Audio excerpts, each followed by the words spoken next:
ఓం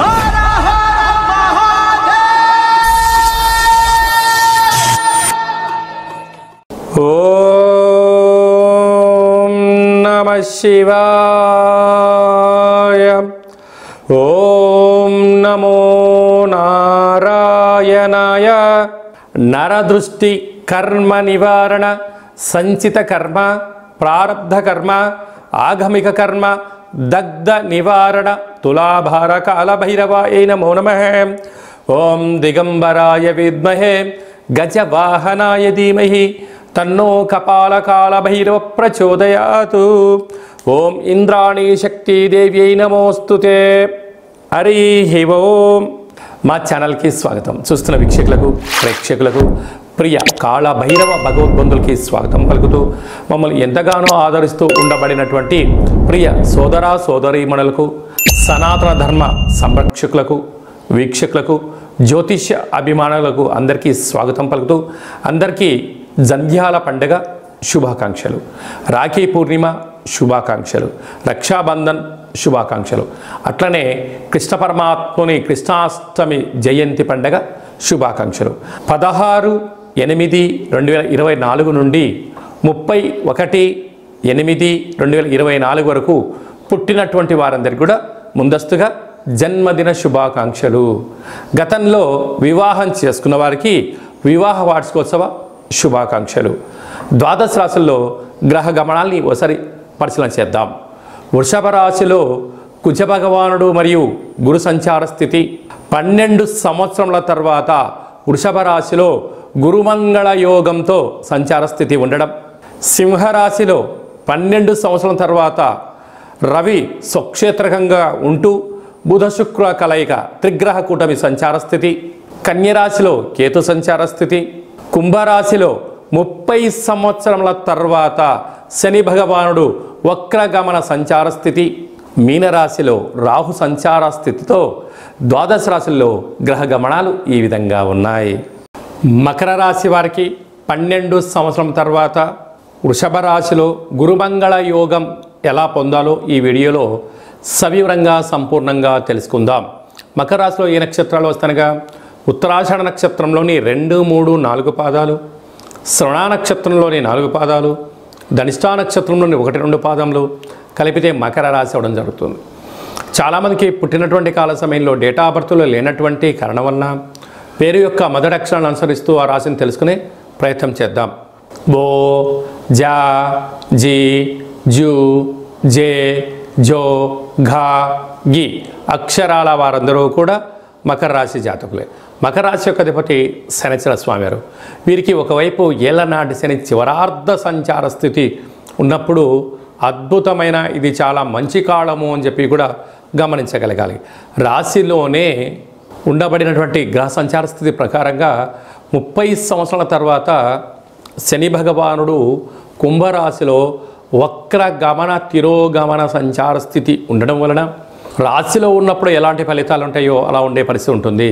కనుక చిన్న చిన్న విషయాలకు అలసిపోవడం, ఆర్భాటాలకు వెళ్ళకపోవడం, నేనొక్కనే ఈ పని చేస్తున్నాను, ఇంత మించి ఎవరు పని చేయట్లేదు, నేనొక్కనే అలసిపోతున్నాను, నన్ను ఎవరు పట్టించుకోవట్లేదు, నేను ఇదంతా మీకోసమే చేస్తున్నాను అన్న పరిస్థితి కనపడుతూ ఉంటుంది. కానీ ఎవరికి ఆకలి అయితే వారే భోజనం చేయాలి అన్నట్టుగా మీరు దాన్ని గమనించగలగాలి. ఈ కష్టమంతా ఎవరి కోసం చేసుకుంటున్నారు? మీకోసమే మీరు చేసుకుంటున్నారు. కానీ ఆ భ్రమను మీరు వీడగలిగితే ఎదుటి వారు ఇబ్బంది పడకుండా పరిస్థితి ఉంటుంది. మనకు సామెత ఉంటుంది, ప్రేమలో పడిన వారు పచ్చకామెర్ల జబ్బు వచ్చిన వారు ఇద్దరు ఒకటేనట. వీడికి వ్యాధి తగ్గేంత వరకు ఇంట్లో వాళ్ళకు ముడుతుందట, అంటే ఫ్రెండ్స్కు ముడుతుందట.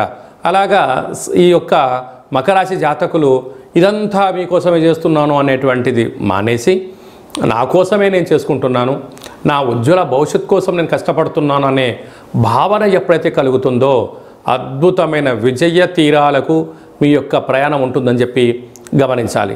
తృతీయంలో రాహు సంచార స్థితి ఉన్నప్పుడు అనేక రకాలమైనటువంటి తల్లిదండ్రులు, బంధువులు, మిత్రులు ఏం చేస్తున్నారు, మీ యొక్క ఆర్థికత పరిస్థితులు ఏంటని చెప్పి అడిగే ప్రయత్నం చేస్తుంటారు. చిరునవ్వుతో నెట్టుకెళ్ళిపోయండి.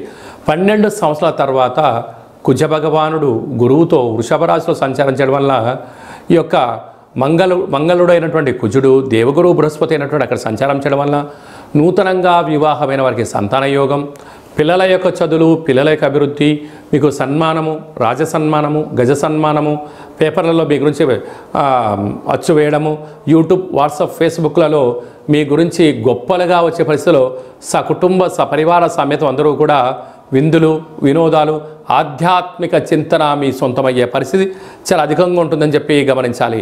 ఏడాది తర్వాత రవి భగవానుడు అష్టమంలో రవి చేత బుధుడు సంచారం చేయడం, అక్కడే శుక్రుడు కూడా ఉండడం వలన మీ జన్మ నక్షత్రం రోజున పూర్ణిమ, అమావాస్య తిథులందున దూర వాయు జల ప్రయాణాలు పెట్టుకోకపోవడం తస్మాత్ జాగ్రత్త. అలాగే హోటల్ వ్యాపారస్తులు, చర్మ సౌందర్య వ్యాపారస్తులు, కేశ సౌందర్యమైన వ్యాపారస్తులు, వృత్తి, ఉద్యోగ, వ్యాపార కార్యక్రమంలో ఉండబడిన వారు జాగ్రత్తల వలన హోటల్ వ్యాపారంలో అనంతమైన సంపద మకర రాశి వారు సొంతమని చెప్పి గమనించాలి. ముఖ్యమైనటువంటి పండగల గురించి క్లుప్తంగా, సవివరంగా, సంపూర్ణంగా తెలుసుకుందాం. 17వ తారీఖున శనివారం శని త్రయోదశి, 19వ తారీఖున రాఖీ పూర్ణిమ, జంధ్యాల పండగ అని చెప్పుకుంటూ ఉంటాం. అంటే ఈ భూమండలం అంతను కూడా శ్రావణ మాసం రాగానే లక్ష్మీదేవతల యొక్క పూజల చేత మనకు మొదటి శుక్రవారము, రెండవ శుక్రవారము, పూర్ణిమ, మూడవ శుక్రవారము, నాలుగో శుక్రవారం సందర్భంగా ప్రతి ఇంట అంగరంగ వైభోగంగా లక్ష్మీమాత పూజ చేసుకుంటూ ఉంటాం, వరలక్ష్మి పూజ చేసుకుంటూ ఉంటాం. కనుక సంవత్సరానికి ఒక్కరోజు వచ్చేటువంటి ఈ జంధ్యాల పండగ తల్లిని మించిన దైవము లేదు, గాయత్రి మంత్రాన్ని మించిన మంత్రము లేదని ఎలా చెప్పుకుంటామో అందరూ కూడా బ్రాహ్మణులు, వైశ్యులు, క్షత్రియులు, విశ్వకర్మలు, పద్మశాలీస్ అందరూ యజ్ఞోపవీతాన్ని మార్చుకొని సూర్య నమస్కారం చేసుకొని కనీసం 108 సార్లైనా గాయత్రి మంత్రాన్ని ఉచ్చరించడం వలన అమ్మవారి యొక్క ఆశీస్సులు అద్భుతమైన మనందరికీ శ్రీరామ రక్ష అని చెప్పి గమనించాలి. ప్రతి ఒక్క అబ్బాయి తోడబుట్టిన చెల్లెలి చేత రాఖీ బంధనం, రక్షాబంధనం కట్టించుకోవడం చేత మనకు శ్రీరామ రక్ష. అన్న అంటే నాన్నలో సగభాగం, అమ్మలో సగభాగం. చెల్లి అంటే మన క్షేమాన్ని కోరుకునేటువంటి మనకు తల్లితో సమానమంటే అమ్మాయి. కనుక అమ్మాయితో మనము బొట్టు పెట్టించుకొని, కంకణం కట్టించుకొని, రక్షాబంధనం చేయించుకోవడం వలన మన కుటుంబానికి శ్రీరామ రక్ష అని చెప్పి మనము గమనించాలి. కనుక మనమందరం కూడా మన ధర్మాన్ని పాటిద్దాం. సకుటుంబ సపరివార సమేతంగా అన్నగారింటికి, వదిన గారింటికి ఆడపడుచులు వెళ్ళడం, అంటే ఆడపడుచు గారు బావగారింటికి ఈ అన్నగారు, మరదలు గారు వెళ్ళడం వలన సకుటుంబ సమేతంగా కుటుంబంలో అందరికీ నిత్యము మంచి మనస్సులు, సత్ప్రవర్తన, నిండు నూరేళ్ళ ఆయురారోగ్యాలు ప్రసాదించే శక్తి ఈ శ్రావణ పూర్ణిమకు ఉంటుందని చెప్పి గమనించాలి. శ్రవణ నక్షత్రం రోజు పూర్ణిమ అవ్వడం వలనే ఇది శ్రావణ మాసం అవుతుంది. నక్షత్రాధిపతి చంద్రుడు అవ్వడం, అలాగే ఆ నక్షత్రంలో జన్మించినటువంటి వెంకటేశ్వర స్వామి వారు కళవు వెంకట నాయక అన్నం వెంకటేశ్వర స్వామి యొక్క జన్మ నక్షత్రం అవ్వడం వలన తెలిసి స్మరించిన, తెలియక స్మరించిన నారాయణ అన్న, వెంకటేశ్వర అన్న, లక్ష్మీదేవి అన్న కూడా వారి ఇంటికి వచ్చి మనకు సర్వత్రా ఐశ్వర్యాన్ని ఇచ్చే శక్తి ఈ శ్రావణ మాస పూర్ణిమ ఉంటుందని చెప్పి గమనించాలి. యథాశక్తిగా మనము అమ్మవారి పేరు మీద ఒక 5 మంది ముత్తైదులకు పసుపు కుంకుమలు కానీ, గాజులను కానీ, బొట్టు పెట్టడం కానీ, పేరంటం కార్యక్రమం చేయడం కానీ, తులసి కొట్టలో వ్రతం చేసి నలుగురికి పూజ చేయడం వలన ఇంట్లో నరదృష్టి తొలగిపోతుంది, ఇంట్లో మనశ్శాంతి ఉంటుంది. ప్రతి శ్రావణ మాసంలో వచ్చేటువంటి ప్రతి అమ్మాయి అయినా, ఆడపడుచైనా, స్త్రీమాత అయినా లక్ష్మీమాతగా మనం భావించండి. అబ్బాయిలు వచ్చారు, పురుషులు వచ్చారు, పెద్దవారు వచ్చారు, శ్రీమన్నారాయణుడిగా భావించండి. అంతా మంచే కలుగుతుంది. అంకే మనకు గీతలో కృష్ణ పరమాత్మ చెప్తాడు, యద్భావం తద్భవతి. నువ్వు ఏ మనసుతో చూస్తావో వాళ్ళు మనకు ఆ రూపంలో కనపడతారట. కనుక ఈ స్త్రీమాతలందరినీ కూడా లక్ష్మీ రూపంగా భావించండి. యథాశక్తిగా చారే, చీరే, పసుపు కుంకుమలు, గాజులను ఏర్పాటు చేయండి. మన ఇంట లక్ష్మీదేవి తాండవం మారుతుందని చెప్పి గమనించాలి. అలాగనే మనకు 26వ తారీఖున శ్రావణ మాస బహుళాష్టమి, శ్రీకృష్ణ జన్మాష్టమి, కృష్ణ పరమాత్మను జయించినటువంటి పర్వకాలము. కనుక మనమందరము కూడా ప్రతి ఇంట్లో సింహద్వారం దగ్గర నుండి లేక తులసి కోట దగ్గర నుంచి ఇంట్లోకి ఒక 27 అడుగులు కృష్ణుడి యొక్క పాదాలను వేయండి. కృష్ణ పరమాత్మునికి తులసితో అర్చించండి. స్వామివారి యొక్క ఆశీస్సులు కలుగుతాయి. ఆ రోజు కృష్ణ పరమాత్ముని యొక్క అష్టకాన్ని వినడం, గోకులాష్టమి ఎంత పెద్ద పండుగనో మనం అందరికీ తెలుసు. అలాగా చక్కెర పొంగలని పాయసంతో ఉన్న పదార్థాన్ని నైవేద్యం పెట్టడం, వెన్న ముద్దను ఏర్పాటు చేయడం, మన యొక్క అబ్బాయిలకు కానీ అమ్మాయిలకు కానీ చిన్నపిల్లలకు కృష్ణుడి యొక్క అలంకరణ చేసి దైవం మానుష రూపేణ అంటే చిన్నపిల్లలు దైవంతో సమానం అని చెప్పి మనం గమనిస్తూ ఉంటాం.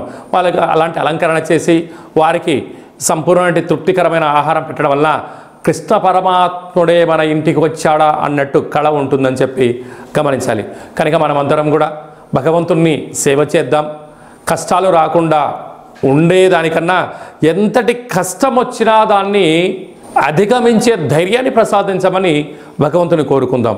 అలాగనే శ్రావణ మాసంలో కపాళకాళ భైరవ స్వామి యొక్క పూజ, స్మరణ, కూష్మాండ దీపము, సౌభాగ్య ముడుపు కట్టడం వలన మనకు అద్భుతమైనటువంటి కాలాన్ని శాసింపజేసే శక్తి కాలభైరుడికి ఉంటుందని చెప్పి గమనించాలి. కనుక వీలైతే ఇంట్లో చేసుకోండి, కుదరలేదు ఈ కేంద్రమును సంప్రదించినట్లయితే మన యొక్క దేవాలయంలో శుద్ధాష్టమి, బహుళాష్టమి, పూర్ణిమ, అమావాస్య సందర్భంగా కాళభైరవ స్వామి వారికి అభిషేకము, అర్చన, హోమము, కూష్మాండ దీపము, సౌభాగ్య ముడుపు కట్టడం జరుగుతుంది. కనుక మనం అందరము కూడా పూజలో పాల్గొందాం. పూజ కార్యక్రమం అంతా కూడా మీకు వాట్సాప్ కాల్ ద్వారా ప్రత్యక్ష ప్రసారాన్ని కూడా చూపించడం జరుగుతుంది, గమనించగలగాలి. అలాగనే మనకు 31వ తారీఖున శనివారం శని త్రయోదశి పుష్యమి నక్షత్రం, 17వ తారీఖున 31వ తారీఖున శనివారం రోజు శని త్రయోదశి సంచారంలో ఉంది.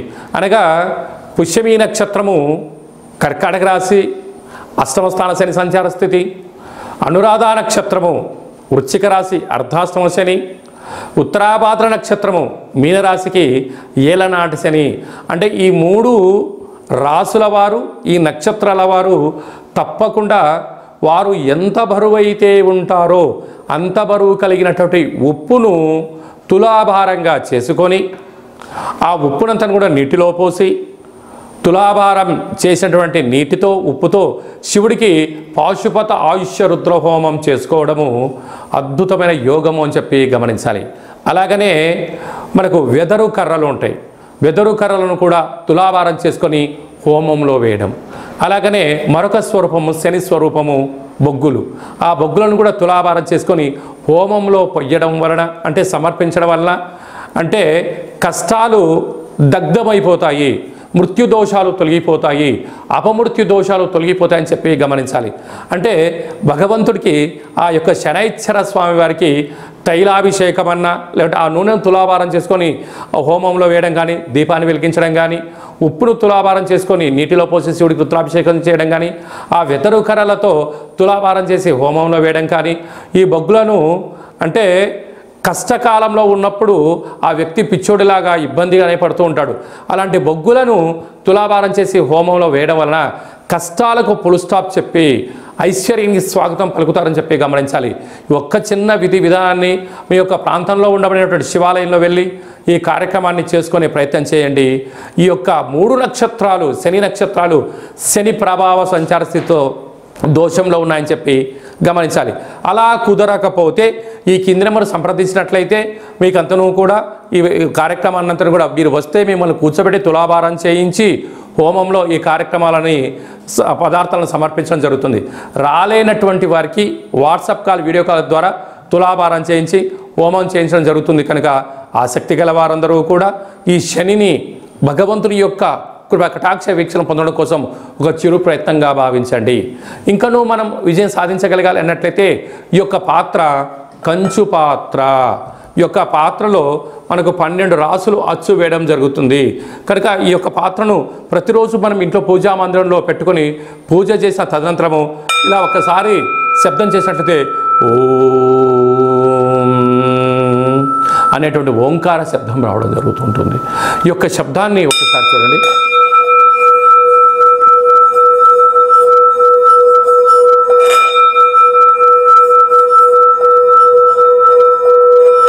ఈ యొక్క శబ్ద తరంగాల్ని ఇంట్లో అలా ఏర్పాటు చేయడం వలన ఇంట్లో ఉండబడినటువంటి నరదృష్టి, తంత్రదోషాలు, తాంత్రిక దోషాలు తొలగిపోయి ఐశ్వర్యం మనకు కలుగుతుందని చెప్పి గమనించాలి. ఈ కాళభైరవ అక్షయ పాత్రతో పాటి మనకు కాళభైరవ స్వామి యొక్క పిరమిడు, డాలరు, కంకణము, కాళభైరవ హోమము ప్రత్యక్ష ప్రసారంగా మీకు వీడియో కాల్లో చూపించి ఇవ్వడం జరుగుతుంది. అలాగనే 27 రకాల వస్తువులతో దిష్టి తీయించడం కూడా జరుగుతుంది. కనుక ఆసక్తి గలవారు ఈ కింద నెంబర్ సంప్రదించి అక్షయ పాత్రను సొంతం చేసుకోగలరు. మీ వ్యక్తిగత జాతకం తెలుసుకోవాలనుకుంటున్నారా? మీ పేరు, పుట్టినటువంటి కాల సమయంలో తేదీ, నెల, సంవత్సరం, సమయం రాసి మీరు వాట్సాప్లో పంపించగలిగినట్లయితే 100 సంవత్సరాల జాతకాన్ని సంపూర్ణంగా సవివరంగా అచ్చ తెలుగులో రాసి పంపించడం జరుగుతుంది. మీరు పుట్టినప్పుడు గ్రహ గమనాలు ఎలా ఉన్నాయి, ప్రస్తుత కాలమాన ప్రకారంగా ఎలా ఉంటున్నాయి, భవిష్యత్తులో ఎలా ఉండబోతున్నాయో సవివరంగా కూడా మీకు తెలియజేయడం జరుగుతుంది. అలాగనే చాలామందికి డేటా బర్త్లు లేనటువంటి వారికి మీ పేరు యొక్క మొదటి అక్షరాన్ని అనుసరిస్తూ ఆ రాశిని తెలియచేస్తూ రాశికి ఉండబడిన గ్రహ గమనాలను తెలియచేస్తూ కాళభైరవ ఉపాసన చేత రమణ శాస్త్రం ద్వారా భూత భవిష్యత్ వర్తమానాన్ని తెలియజేయడం జరుగుతుంది. కనుక ఆసక్తి గలవారు ఈ కింది నెంబర్ని వాట్సాప్ కాల్ ద్వారా కానీ ఆన్లైన్ ద్వారా కానీ ప్రత్యక్ష ప్రసారంగా కానీ సంప్రదించి జ్యోతిష్య వివరాలు తెలుసుకొని జాతకంలో ఉండబడినటువంటి యోగాలను తెలుసుకొని ఆటంకాలను తొలగించుకొని జీవితంలో అద్భుతమైన బంగారు భవిష్యత్తు అందరికీ ప్రసాదించాలని మనసారా కోరుకుంటూ ఆశీర్వచనం. అలాగనే మీ అబ్బాయికి కానీ అమ్మాయికి కానీ ఎంత ప్రయత్నం చేసినా వివాహం అవ్వడం లేదా, జాతకంలో ఎలాంటి యోగాలు ఉన్నాయి, జాతకంలో ఎలాంటి ఇబ్బందులు ఉన్నాయో తెలుసుకుందాం. వచ్చేటువంటి జాతకానికి మన అబ్బాయికి మన అమ్మాయి జాతకంలో వారిద్దరి కలిపిన గణాలు, గుణాలు, పాదాలు ఎలా ఉంటున్నాయో సవివరంగా తెలియచేస్తూ వివాహ తదనంతరం వారికి ఎన్ని యోగాలు ఉన్నాయి, ఎలాంటి సంతాన యోగం ఉంది, ఎలాంటి వ్యాపార యోగాలు ఉన్నాయి కూడా మనం ముందుగానే తెలుసుకునే ప్రయత్నం చేద్దాం. గతంలో వివాహమైన దంపతులు తరచుగా గొడవ పడుతున్నారా? ఎంత చెప్పినా తల్లిదండ్రులు చెప్పినా పిల్లలు వినే పరిస్థితి లేదా? ఏకో నారాయణ అనే పరిస్థితి ఉంటుందా? కనుక భార్యాభర్తలు ఎందుకు అలా అనుకుంటున్నారు? జాతకంలో దోషమా, గ్రహ సంచార స్థితిలో అనుకూలం లేకపోవడమా ఉంటుంది. కనుక వారిద్దరి యొక్క పేర్లను, గోత్రనామాలను, వారి యొక్క జాతకాలు పంపించినట్లయితే చూసి వాళ్ళిద్దరూ పార్వతీ పరమేశ్వరులు ఎలా కలిసి ఉంటున్నారో అలా కలిసి ఉండే ఆధ్యాత్మికమైన సలహా సూచన ఇవ్వడం జరుగుతుంది. కనుక మనం అందరం కూడా కష్టాలను తొలగించుకుందాం, ఐశ్వర్యానికి స్వాగతం పలుకుదాం. అందరికీ మరొక్కసారి కాళభైరవ స్వామి యొక్క ఆశీస్సులు, శుభాకాంక్షలు. అందరికీ శుభం, జయం, లాభం జరగాలని కోరుకుంటూ ఆశీర్వచనం. ఓం శతమానం భవతి శతాయు పురుష సతేంద్రియ ఆయుష్యేవేంద్రియే ప్రతిష్టతి. ధనం ధాన్యం బహుపుత్రలాభం శత సంవత్సరం దీర్ఘమాయు. సర్వే జనా సుఖినో భవంతు, లోకా సమస్తా సుఖినో భవంతు. సర్వం శ్రీకృష్ణార్పణమస్తు. హరి ఓం. ఈ వీడియో మీకు నచ్చినట్టయితే లైక్ చేయండి, షేర్ చేయండి, మా ఛానల్ని సబ్స్క్రైబ్ చేసుకోండి. అందరికన్నా మీ వ్యక్తిగత జాతకాన్ని మీరు ముందే తెలుసుకోవాలనుకుంటున్నారా? అందరికన్నా విజయ పరంపర మీ ఒక్కరికే కావాలనుకుంటున్నారా? అందరికన్నా ఐశ్వర్యాన్ని, ఆనందాన్ని సంపాదించేటువంటి ఆధ్యాత్మిక సలహాలు అందరికన్నా ముందే మీరు వినాలనుకుంటున్నారా? అయితే గంట సింబల్ ప్రెస్ చేయండి, ఆలన బటన్ కూడా తెలియచేయండి. మీరు ఎవరి క్షేమాన్ని అయితే కోరుకుంటున్నారో, మీ క్షేమాన్ని ఎవరైతే కోరుకుంటున్నారో వారందరికీ ఆధ్యాత్మికమైనటువంటి వీడియోని షేర్ చేసి భగవంతుడి యొక్క ఆశీస్సులు పొందగలరు.